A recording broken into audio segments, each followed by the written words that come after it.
কৃষ্ণ আমি আগবাঢ়িছোঁ উৰেখা বৰ্ণন ষষ্ঠ কীৰ্তন ঘোষা কৃষ্ণ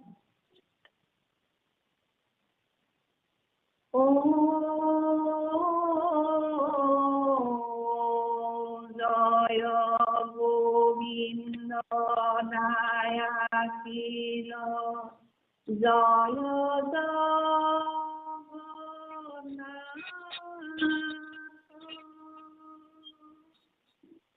মাধব প্ৰণাম কুমিত থয়া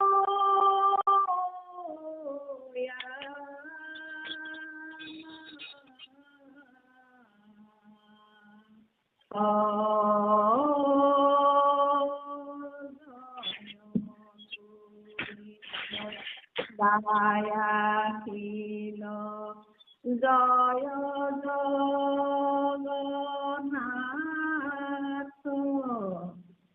ও মাধব প্ৰণাম ভূমিত থয়া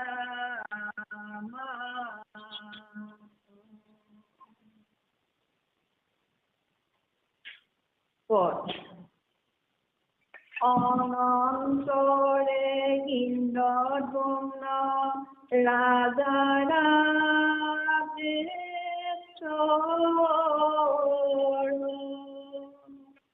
কলিংগপতি কমাতি নিৰন্তৰ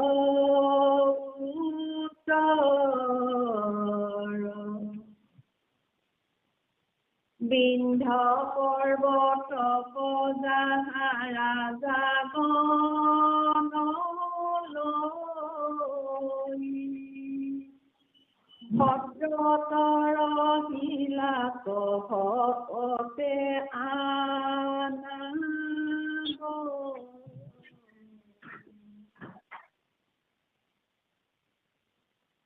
দোল সাজি দেৱতা কথাপিবু সম্পত্তি হেন মুনি চলি গৈল কলিংগ নিপতি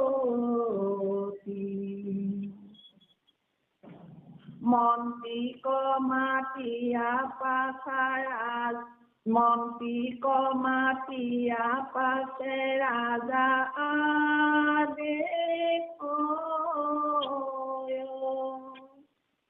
চাৰিও দিশ লাগি পাঞ্চা দূত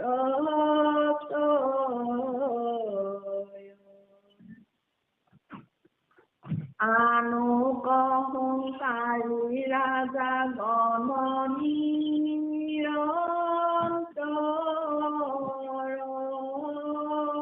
চতুৰংগ সেনালয়া আপুক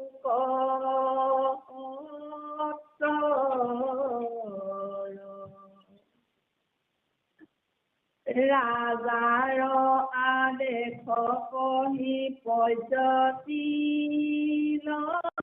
দূত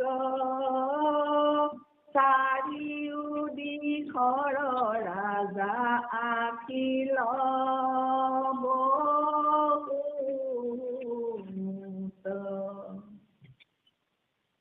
হেন মুনি ইন্দ্ৰদ্যুম্ন মহাতুষ্ট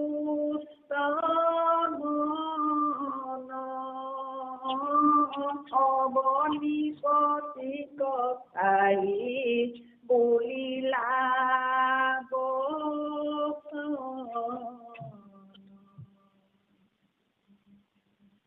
ইটো মহাক্ষেত্ৰ ভূমি মুকুতি কাৰণ তাতে অশ্বমেধ যদিবু নাৰায়ণ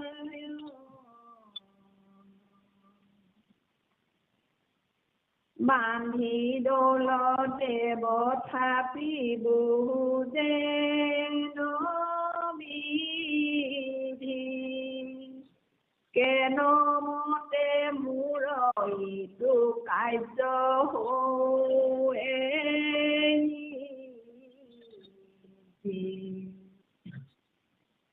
তোমাৰ হ'ব হোৱা আৱে সহায় আমাৰ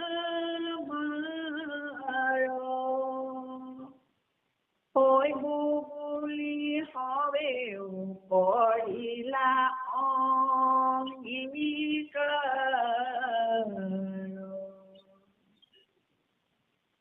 সুবৰ্ণ মানি কমনি মুকুতা অপাৰ গজবাজি ৰথ গছ যতে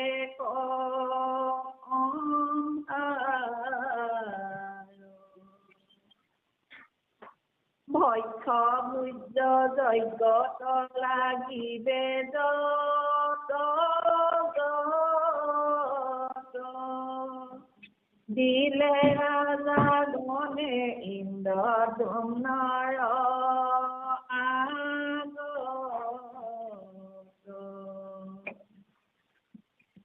দেখি ৰাজা ৰত্নময় যজ্ঞৰ সম্ভাৰ আনিলন্দ বিপ্ৰঋষি তপস্বী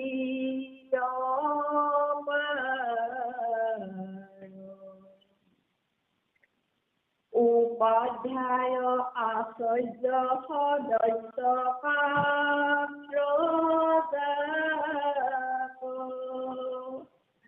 দেখি পুৰোহিত কবুলিলা ৰাজা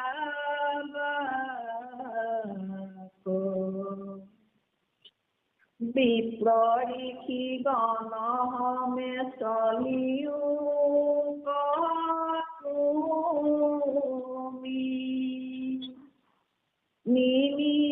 নিৰ্মিয়োগ হৱে গয়া মহাযজ্ঞ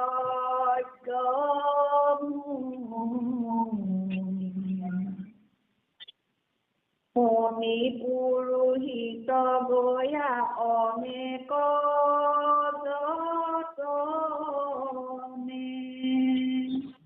সাজিলন্দ বেদী খণ্ড সুবৰ্ণ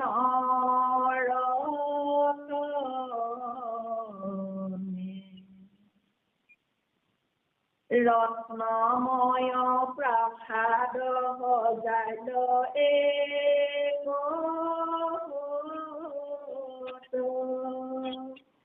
সুবৰ্ণেৰ চিত কম্ভ লগাই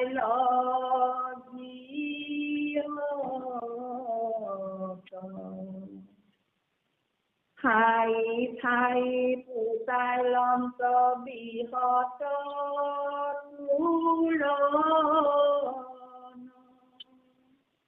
মণি মুকুতাৰ মালা কৰি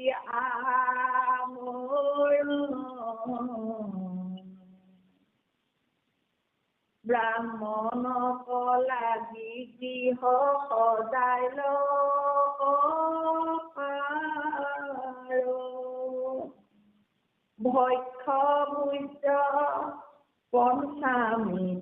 ভক্ষ ভূৰ্য পঞ্চামৃত মিলাই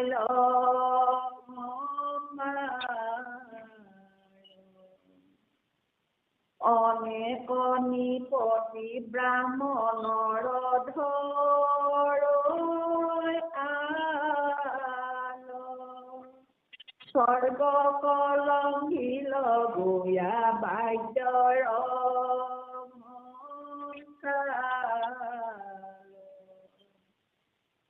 সুবৰ্ণ বিনাইয়ান নাহি সাধন দেখি ইন্দ্ৰদ্যুম্নৰ আনন্দ ভৈলা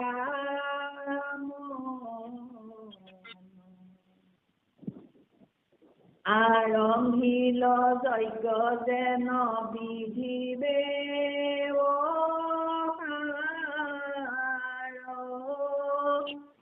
হৰি হৰি বুলি তৰা দুৰ্গুৰ খাৰ হৰি ৰাম কৃষ্ণ কৃষ্ণ মাধৱ মাধৱ মাধৱ জয় গুৰু শঙ্কৰ সৰ্বগুণাকৰ যাতি নাহিতে পান্ত হাৰি চৰণকো ৰেণু শত কোটি বাৰক কৰো। আমাৰ জন্মৰ সভাৰ ছবি নৱমীত সন্ধানী সত্ৰত সমবেত হৈ আজি মহাপুৰুষ কৃপালু গুৰুজনৰ অৱদান কীৰ্তন পুথি ৰেখা বৰ্ণন ষষ্ঠ কীৰ্তন ভাগি সুন্দৰকৈ পাঠ কৰাৰ কিৰণাই আমাৰ সমৰ্পিত সুপৰিচালক হাতীমূৰীয়া বা মুখ্যকৈ সমস্ত ভক্তি প্ৰেমী দৰ্শক বা পাইছালৈ আমাৰ ভক্তি ভৰা সেৱাবাদী নিবেদিত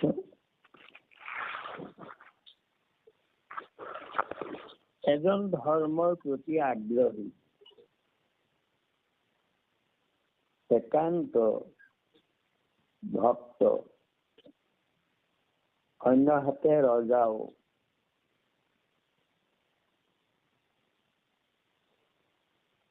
প্ৰকাৰ তেওঁ ৰাজৰ্ষি বুলি কব পাৰি। ৰজা হৈও ধৰ্মৰ ক্ষেত্ৰত ঋষিৰ দৰে আচৰণ কৰিছে।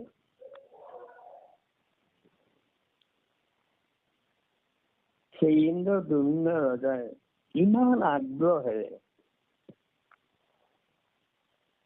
ইমান মুক্ত হস্তে দান দক্ষিণা কৰি সকলোকে সমভাৱে যাৰ যেনে প্ৰাপ্য সেই সন্মান সহকাৰে সকলোৱে সেৱা ধৰিবলৈ চেষ্টা কৰিছে বা কৰিছে সকলোৱে।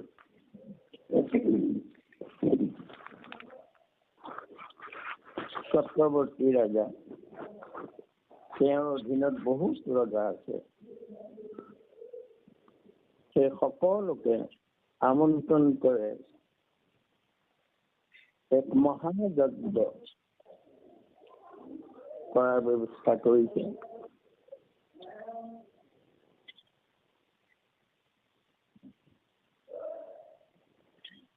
জয় গোবিন্দ দয়াশীল জয় জগন্নাথ মাধৱক প্ৰণাম ভূমিত থৈ মাথ। অষ্টাংগে জগন্নাথক প্ৰণাম জনাই এই কাৰ্যলৈ অগ্ৰসৰ হব খুজিছে। অনন্তৰে ইন্দ্ৰদ্যুম্ন ৰাজা ৰাজেশ্বৰ কলিংগ প্ৰতীক মাতি দিলন্ত উত্তৰ। বিন্ধ্য পৰ্বতক যাহা ৰাজাজনলৈ ভদ্ৰতৰ শিলাক শপতে আনা বৈ। ইয়াৰ পিছত ইন্দ্ৰদ্যুম্ন ৰজাই কলিংগৰ ৰজাক কলিংগ প্ৰতীক নিমন্ত্ৰণ মাতি আনি কলে যে আপুনি বিন্ধ্য পৰ্বতলৈ যাওক আৰু বিন্ধ্য পৰ্বতত তেনে ভাল ভাল শিল আছে। দৌলবোৰ শিল কাটি কাটি দৌল নিৰ্মাণ কৰিছিলে। গতিকে ভাল শিল বিচাৰিছে, যেনেকে আমি ইটাৰে গাঠো, কিন্তু সেই সময়ত শিলকে কাটি কাটি তাৰমানে মন্দিৰবোৰ বনাইছিলে। শিলা কুটিয়ে শিল কাটে, সেইকাৰণে ভাল শিল আছিলে আকৌ বিন্ধ্য পৰ্বততে। দৌল সাজু দেৱতা কাটিব সম্প্ৰতি হেন শুনি চলি গলা কলিংগ নৃপতি। মন্ত্ৰীক মাতিয়া পাছে ৰাজা আদেশয় চাৰিও দিশক লাগি পাঞ্চা দুপচয়। কলিংগ নৃপতি গল আৰু তাৰপিছত মন্ত্ৰীক মাতি আদেশ কৰিলে যে চাৰিওফালে আমাৰ দূত প্ৰেৰণ কৰা। আনকো সংকাৰী ৰাজা গণনিৰন্তৰ চতুৰঙ্গ সেনালয়া শোক ৰাজাৰ আদেশক কহি পৰ্যটিলা দূত চাৰিও দিশৰ ৰজা আখিলা বহুত। চক্ৰৱৰ্তী ৰজা তেওঁৰ অধীন ৰজা সকলোকে নিমন্ত্ৰণ কৰিবৰ কাৰণে মন্ত্ৰীক মাতি যে দূত পঠাই দিয়া, চাৰিওফালে ঘোষণা কৰক। অহংকাৰী আনক মানে ঘোষণা কৰি আনক যে প্ৰত্যেকৰ তাৰমানে ঘৰে ঘৰে ঘুচৰি মাতিবলৈ সময় নাই বা সুবিধাও নাই, সেইকাৰণে তাৰমানে চাৰিওফালে প্ৰচাৰ কৰিছে, ঘোষণা কৰিছে। চতুৰঙ্গ দলেৰে সৈতে সকলো তালৈ আহিব লাগে। ৰাজাৰ আদেশ পাই গোটেই সকলো দেশতে দূতে প্ৰচাৰ কৰিলেগৈ, নিমন্ত্ৰণ কৰিলেগৈ। এওঁলোকে ইন্দ্ৰদুম্ন মহাতুষ্ট মন খবৰ নিপতিত চাই বুধিলা বচন। ইটো মহাক্ষেত্ৰভূমি মুকুতি কাৰণ আতস্ত মেধে যদি মোহ নাৰায়ণ। সকলো ৰজা আহিলে ইন্দ্ৰদুম্নই কলে যে এয়া ক্ষেত্ৰ, পবিত্ৰ জেগা, এয়া উত্তম ক্ষেত্ৰ। ইয়াতে মই অশ্বমেধে যজ্ঞৰ দ্বাৰা নাৰায়ণক উপাসনা কৰিম। বান্ধি তৌলে দেৱথাপি বহুজন বিধি, কেনমতে ইটো মৰ কাৰ্য হব সিদ্ধি। আৰু ইয়াতে দৌল বান্ধিম, অৰ্থাৎ দৌল তৈয়াৰ কৰিম শিলেৰে, আৰু তাৰ ভিতৰত মই তাৰমানে মূৰ্তি প্ৰতিষ্ঠা কৰাম। মোৰ এই কাৰ্য কেনেকৈ সিদ্ধি হয় তাক তুমি হোৱাৰ বাবে সহায় আমাৰ। হৰিব বুলি সবেও কৰিলা অংগীকাৰ। তাক সকলো ৰজাই সন্মতি প্ৰকাশ কৰিলে আৰু মহা আড়ম্বৰে যজ্ঞৰ আৰম্ভণি হল। সুবৰ্ণ মাণিকমণি মুকুতা অপাৰ, গজবাজি ৰথ বস্ত্ৰ যতেক সম্ভাৰ। বক্ষ ভৈৰ্যৰ যজ্ঞত লাগিবে যত যত, দিলে ৰজা গণে ইন্দ্ৰদুম্নৰ আগত। এই ৰজাসকলে প্ৰত্যেকে সম্ভাৰ লৈ আহিছে। গজ বাজি ৰথ বছৰ যিমানৰ প্ৰয়োজন আৰু সকলো ৰজাসকলে যোগাৰ ধৰিছে। দেখি ৰাজা ৰত্নময় যজ্ঞৰ সম্ভাৰ, আনিলন্ত বিপ্ৰৰুচি তপস্যী অপাৰ। এই যজ্ঞ সম্ভাৰ দেখি, ৰত্নময় সম্ভাৰ দেখা পায় ৰজাই আৰু কি কৰিলে, বিপ্ৰ ঋষি তপস্যী যিমান আছে সকলোকে দান দিব, সকলোকে নিমন্ত্ৰণ কৰি আনিলে। আৰু উপাধ্যায় আচাৰ্য সদস্য পাত্ৰ জাক, দেখি পুৰোহিতক বুলিলা ৰাজা বাক। এই সকলো আহি গোট খালত ৰজাই কলে, বিপ্ৰ ঋষিজন সম চলি ওপৰ তুমি, নিৰ্মি ওপ সবে গয়া মহাযজ্ঞ ভূমি। যে বিপ্ৰসকল ঋষিসকল আপোনালোক সকলো গৈ যজ্ঞ ভূমিখন, তাৰমানে যজ্ঞ ভূমি তৈয়াৰ কৰিব লাগে। যজ্ঞ ভূমি তাৰমানে ভূমি পূজন কৰিব লাগে, ভূমি তৈয়াৰ কৰিব লাগে। তাৰ কাৰণে বিপ্ৰ আৰু ঋষিসকলক কলে। সেই যুগৰ ধৰ্ম সেয়া। শুনি পুৰোহিত গয়া অনেক যতনে, সাজিলন্ত বেদী খণ্ড সুবৰ্ণ ৰত্নে। ৰত্ন সুবৰ্ণ সুন্দৰ ৰত্নৰে বেদী তৈয়াৰ কৰিলে। ৰত্নময় প্ৰসাদ সজাইলা একশত, সুবৰ্ণে ৰচিত তম্ভ লগাইলা গৃহত। সোণেই ঘৰ তৈয়াৰ কৰাইছে। তাত সোণৰে সুবৰ্ণে ৰচিত তম্ভ আৰু তাৰ স্তম্ভবোৰ খুটাবোৰো সোণৰ। ঠাই ঠাই পতাইলেন্ত বৃহত তোৰণ, মণি মুকুতাৰ মালা কৰি আভৰণ। মণি মুকুতাৰ মালাৰে সৈতে তোৰণ বনাই দিছে। ব্ৰাহ্মণক লাগি দেহ সজাইলা অপাৰ ভক্ত ভোজ্য পঞ্চামৃত মিলাইলা সম্ভাৰ। ব্ৰাহ্মণ সকলৰ কাৰণে শিবিৰ তৈয়াৰ কৰি দিছে, তাত সকলো তাত আছে। আৰু খোৱা বোৱা সকলো সম্ভাৰ তাতে গোটাই দিছে পঞ্চামৃতে সৈতে। অনেকে নিপতি ব্ৰাহ্মণৰ ধৰে আলৰ স্বৰ্গক লংঘিল গয়া বাদ্য ৰহন ঘন চাল। বহুত ৰজাই ব্ৰাহ্মণ সকলৰ আল পৰিচান ধৰিছে, ব্ৰাহ্মণকো পুজিছে, অৰ্থাৎ তেওঁলোককো সন্তোষিত কৰিছে, ব্ৰাহ্মণ সকলকো পূজা পুজিছে। সুবৰ্ণ বিদায়ী আন নাহিকৈ ভাজন, দেখি ইন্দ্ৰদ্যুম্নৰ আনন্দ ভৰিলা মন। চাৰিওফালে জয় জয় মই সুবৰ্ণময় সকলো, তাৰ বাহিৰে অন্য একো নাই। ইন্দ্ৰদ্যুম্ন ৰজা আনন্দ পায়, আৰম্ভিল যজ্ঞ যেন বিধি ব্যৱহাৰ। যি বিধান আছে যজ্ঞৰ বিধান,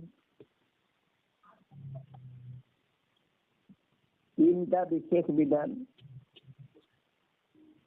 সেয়া হল বেশ পাল পাত্ৰ, অৰ্থাৎ নিৰ্দিষ্ট সেয়া জেগাটো তৈয়াৰ কৰি লৈছে, পবিত্ৰ জেগা বিচাৰি লৈছে, আকৌ পবিত্ৰ নিৰ্দিষ্ট সময়ত সেই তাত তাৰমানে পূজা আৰম্ভ কৰিছে, নিৰ্দিষ্ট সময়ত শেষ কৰিছে। আৰু পাত্ৰ অৰ্থাৎ যে সেয়ে যজ্ঞ কৰিব নোৱাৰে। আটাইতকৈ ডাঙৰ কথা হ'ল সেইটো, যজ্ঞ কৰিব পৰা পাত্ৰ অপাত্ৰ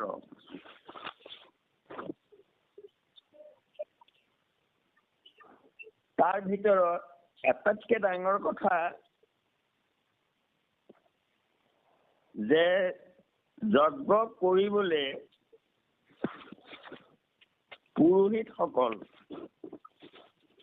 পংক্তি পাৰ্বণ হব লাগিব। কিমান পৰীক্ষা কৰি আনিব লগা হৈছে। পংক্তি পাৰ্বণ মানে ব্ৰাহ্মণৰ শাৰীত একে শাৰীতে থাকিব পৰা ব্ৰাহ্মণেহে, তাৰমানে ব্ৰাহ্মণত্ব হেৰুৱা কোনো ব্ৰাহ্মণে যজ্ঞ কৰিব নাপায়, শ্ৰাদ্ধ কৰিব নাপায়। পংক্তি দোষক ব্ৰাহ্মণে যদি পুৰোহিতে যদি কেনেবাকৈ পিতৃ শ্ৰাদ্ধত জলপান খায়, যাৱত গছত গছো হব্যক্তিব সমন্তবিদ তাৱত গছতে প্ৰেত্য দীপ্ত চুলাস্তয়ু গুৰাণ।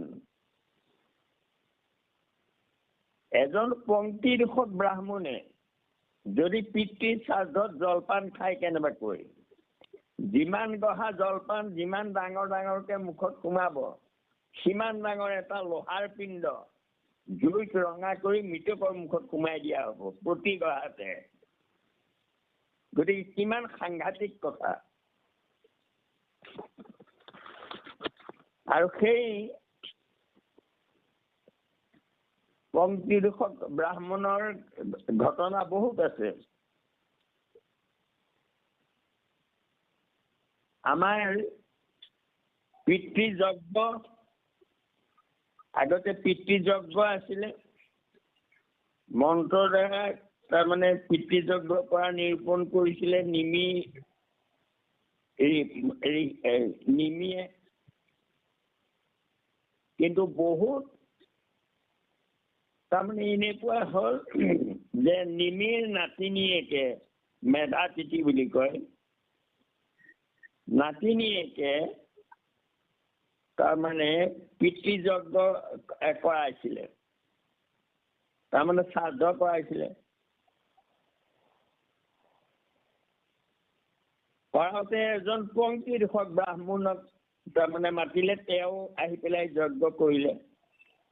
তাৰ ফলত তেওঁৰ ওপৰৰ 7 পুৰুষ, মেধাতিথিৰ ওপৰৰ 7 পুৰুষ নৰকত পৰিলে। আৰু পিছত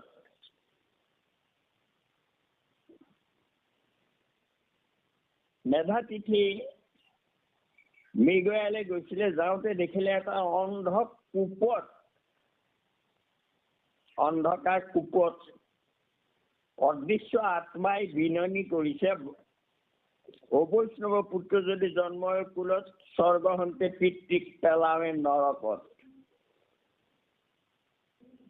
কান্দিছে, কাৰো বংশত অবৈষ্ণৱ পুত্ৰ জন্ম নহওক, যদি হয় পিতৃসকলক নৰকত পেলায়। তেতিয়া মেধাতিথিয়ে বৰ আগ্ৰহেৰে সুধিলে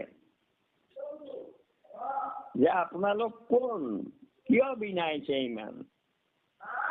আপোনালোকৰ কোন অবৈষ্ণৱ পুত্ৰ জন্ম হ'ল?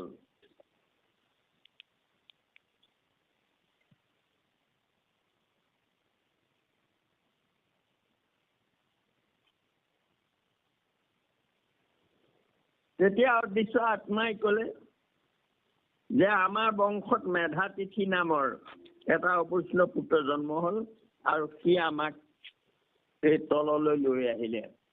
আৰে মইতো মেধাতিথি, মই ককাৰ বিধান মতে মই পিতৃযজ্ঞ কৰিছো, আৰু আপোনালোক কেনেকৈ ইয়ালৈ আহিলে? বোলে তুমি কৰিছিলা হয়, কিন্তু তুমি এটা নকৰিবলগীয়া কাম কৰিলা, অচিন ব্ৰাহ্মণৰ হতুৱাই,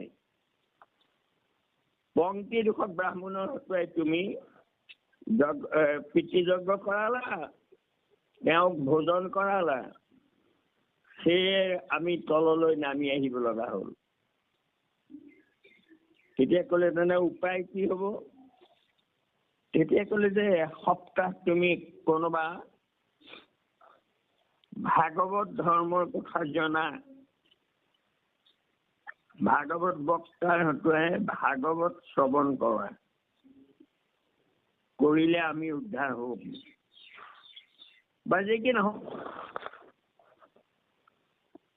পিতৃযজ্ঞ তৈয়াৰ কৰা যিজনে কৰিছিলে সেইজনো গুচি আহিলে পংক্তি দুখত ব্ৰাহ্মণৰ দুখত নৰকলে। গতিকে কিমান সাংঘাতিক কথা চাওক। আৰু পংক্তি দুখত কোন, এই কথাটো ক'বলৈ হ'লে আপোনালোকৰ চকু কপালত উঠিব।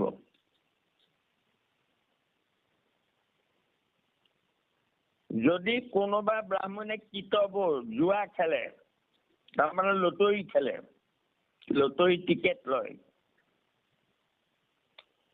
ভ্ৰূণ কোনোবাই যদি ভ্ৰূণ হত্যা কৰে,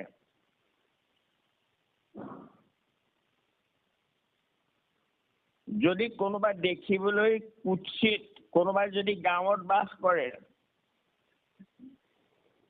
কোনোবাই যদি ভিক্ষা কৰি জীৱিকা নিৰ্বাহ কৰে, কোনোবা পিতৃ মাতৃ জীয়াই থাকোতে কোনোবাই যদি বেলেগ হৈ অকলশৰে থাকে, কোনোবা ব্ৰাহ্মণে যদি হাৰ্ডৱেৰ দোকান দিয়ে, কোনোবা ব্ৰাহ্মণে যদি গাখীৰ বিক্ৰী কৰে, গৰু পোহে, কোনোবা ব্ৰাহ্মণে যদি কুকুৰ পোহে, আৰু কোনোবা ব্ৰাহ্মণে যদি দেৱতাৰ মন্দিৰত পূজা কৰে, আহ্বায়কা দেৱলকা নক্ষত্ৰ কামজাজকা, নক্ষত্ৰ গণনা কৰে, জ্যোতিষী হয়, এইদৰে মনু সংহিতাই 40 প্ৰকাৰ পংক্তি দুখত ব্ৰাহ্মণ বৰ্ণনা কৰিছে। আৰু সেইখন মনু সংহিতাকে এতিয়া তাৰমানে RSS ভাৰতৰ সংবিধান কৰিবলৈ কৈছে। বা যেই নহওক, আৰু এতিয়া বৰ্তমান অসমত নালাগে ভাৰতবৰ্ষত পংক্তি পাৰ্বণ কোনো ব্ৰাহ্মণ নাই। নাই, সেইকাৰণে লক্ষ্মীনাথ বেজবৰুৱাই এষাৰ কথা কৈছিলে যে কৰ্ম কাণ্ড কৰিবলৈ প্ৰকৃত ব্ৰাহ্মণ বৰ্তমান যুগত চকুত ঔষধ কৰি বাতি দি দিবলৈও নাই। এই বুলি তাৰমানে লক্ষ্মীনাথ বেজবৰুৱাই লিখিছিলে। তাৰমানে কথাটো কি বুজাইছে যে পংক্তি দোষত ব্ৰাহ্মণৰ দ্বাৰা যজ্ঞ কৰাই তাৰমানে পিতৃপুৰুষক নৰকলে পঠোৱাহে হৈ আছে বৰ্তমান। কৰিব নাপায়, যজ্ঞ ভ্ৰষ্ট হয়। আৰু এতিয়া সেই কথাবোৰতো একেবাৰে সুন্দৰকে ধৰক মনুসংহিতা শাস্ত্ৰখনেই কৰ্মকাণ্ডৰ শেষ, আৰু সেই মনুসংহিতাতেই সেই সোপা কথা লিখা আছে। বাজে কি নহওক, ইন্দ্ৰদ্যুম্ন ৰজা সেই যুগত তেওঁলোকৰ পংক্তি পাৰ্বণ ব্ৰাহ্মণ বিচাৰি আনিছিলে, অৰ্থাৎ পংক্তি দোষত নোহোৱা ব্ৰাহ্মণ আনি যজ্ঞ কৰাইছিলে আৰু সেই যজ্ঞৰ ফল পাইছিলে। কিন্তু কলিযুগ অহাৰ লগে লগে সেইটো নষ্ট হৈ গ'ল, নাই, হ'ব নোৱাৰে। এই যে পাত্ৰ কথাটো ওলাইছিলে, মই সেই কথাটো লৈ কৈছো। পাত্ৰ, দেশ কাল পাত্ৰ, য'তে ত'তে কৰিব নাপায়, সেয়া ভূমি শুদ্ধ কৰিছে। আৰু যেতিয়াই তেতিয়াই কৰিব নাপায়, সেয়া নিৰ্দিষ্ট সময় চোৱাই চিতাই আৰম্ভ কৰিছে, শুভ মুহূৰ্ত। আৰু যে সেয়ে কৰিব নাপায়, অপাত্ৰ, পংক্তি দোষক ব্ৰাহ্মণে কৰিব নাপায়। গতিকে আজিকালিতো আৰু ক'লোৱেই নহয়, নায়েই। সেইকাৰণে ক'ব পাৰো আমি, কোন আছে তেনেকুৱা। এয়া আৰু সেইটো মনুসংহিতা যিখন কৰ্মকাণ্ডীয় শাস্ত্ৰ, সেইখনতে লিখা আছে এইবোৰ কথা। বাৰু যে কি নহওক, সেই সময়ত সেয়া যেনেকৈ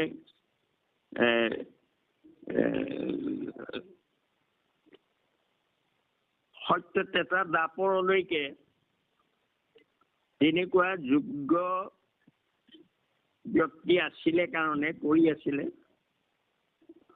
আৰু কলি প্ৰৱেশ কৰাৰ লগে লগে সকলো ভ্ৰষ্ট হ'ল। গতিকে কলি যুগতহে নাই। এই কথাটো এটা মনত ৰাখিব। আমাৰ উৰেষা বৰ্ণনৰ এতিয়া যদিও সেয়াও তাৰমানে এই আৰম্ভণিটো দাপৰতে, গতিকে সেই সময়ত কৰ্ম মাৰ্গীয় কথাই। গতিকে সেইকাৰণে আমি সন্দেহ কৰিবলগীয়া কথা নাই। আমি পঢ়ি পঢ়ি গৈ থাকো বাৰু, পিছত আমি পাম আৰু গোটেই কথাখিনি কেনেকৈ আছে, সূত্ৰবোৰ আমি নিজে ব্যাখ্যা কৰি চাম। কৃষ্ণ মাধৱ মাধৱ এইখিনি ক'বলৈ যাওঁতে হ'ব পৰা অপৰাধখিনি আপোনাৰ মোৰ সময় কোটি কোটি ঘৰৰ অপৰাধ কৰ্মই দূৰ ৰাখে, সেই হৰি মুখৰ ৰাখে নমানিক সমীৰ কপি পাময়, সমীৰ কপি পাময়। শ্ৰীমন্ত শংকৰ হৰি ভকতৰ জানা যেন কল্পতৰু, তাহান্ত বিনাই নাই নাই নাই, আমাৰ পৰম গুৰু, আমাৰ পৰম গুৰু, আমাৰ পৰম গুৰু কৃষ্ণ মাধৱ মাধৱ মাধৱ। কিয়ন সামৰি দিয়া কৃষ্ণ কৃষ্ণ কৃষ্ণ। ৰাম সুবৰ্ণ বিনায়ান নাহি কৈ ভাজন, দেখি ইন্দ্ৰ দ্ৰোণৰ আনন্দ ভৈলা মন। যজ্ঞ যেন বিধিলে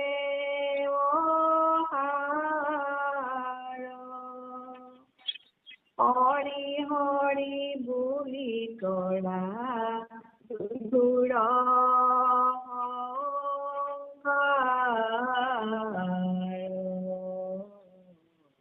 হৰিৰা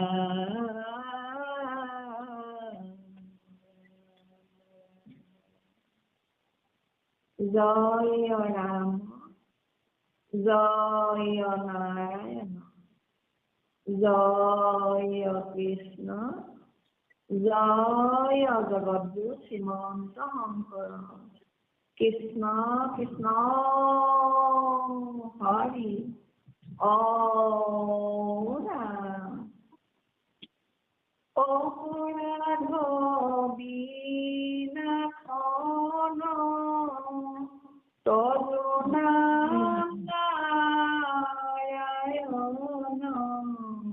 জানি নামে পঠিলো শৰণে আন গতি নাহিকে মৰণে অপৰাধ ক্ষমা কৰি তুমি দয়াশীল হৰি মোক ৰক্ষা কৰিও চৰণে ৰাম মোক ৰক্ষা কৰিও চৰণে কৃষ্ণ কৃষ্ণ হৰি